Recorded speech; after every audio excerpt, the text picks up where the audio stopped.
That was our huge, huge show. How many episodes did we do? The first? I don't even know. You must have that down there. How many? Do you know? What, how many It episodes was of of what? the Land of the Lost. Totally? Yeah. 43.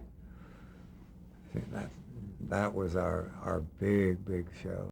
The Land of the Lost set was used for the pilot of Donnie Marie Osmond because it had a swimming pool on it, and we wanted to use that swimming pool, and it had some elements that we used in the pilot show of Donnie Marie Osmond's series. Well, it's the obvious, you know. There was a family that got trapped. They went down the rapids, and brother, sister, and their dad, and they got caught in the time warp, and ended up in this land full of dinosaurs and strange things. And again, it was the family trying to get back. And what was interesting about that is all the dinosaurs were done in stop motion on film, and the show was shot on tape.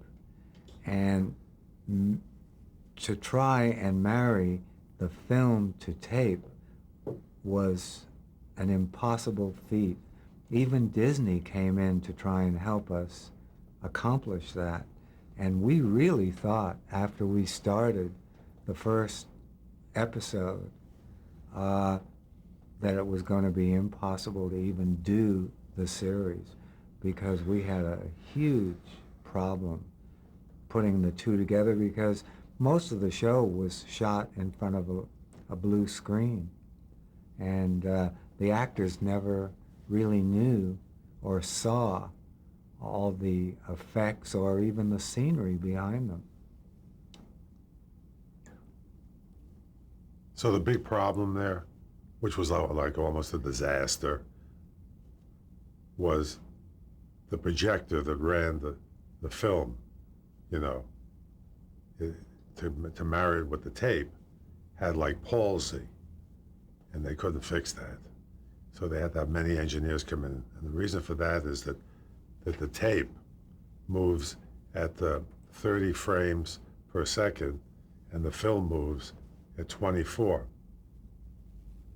And that was the problem, how they could get that to work. And we were very lucky.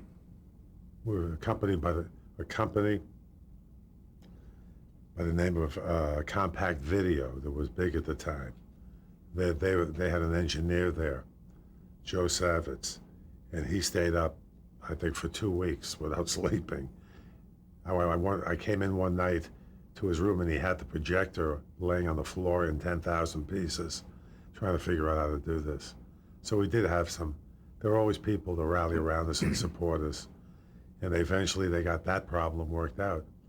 That wasn't the creative problem, but that could have been, you know, that was one of the big ones. We were going into an area that no one had tried before, marrying the tape and the film. So we were a little prehistoric, you know, when we did all this stuff, you know, and it worked out in the end. We had some incredible writers. As a matter of fact, they went on to do Star Trek, and they were all science fi Actually, writing. didn't they come from Star Trek? Was that? They came and went, yeah. Mm-hmm. Yeah, David Gerald was a key one who came from, a number of them came from there. Mm-hmm. And, you know, and... Was that conscious on your part to hire? Probably. Sure, why not? That was a proven show. Oh, it was huge. It was just huge. That was probably our most successful series of all the series. And that's why we got to do so many. And I think that Land of the Lost made a much bigger impression on the children that watched it, because they tell me things that they remember that I don't even remember in the show. You know, And of course, they were always scared to death of the Sleestaks and the Pakuni and of course the dinosaurs. Once again, always my favorite was the first, because that was the hardest to do, and you always made sure that that's where you introduce all the characters. So it had the most meat in it. And actually the Sleestaks weren't in the shows. I think they came into the third episode, and they became the most important characters. That's what the kids look forward to.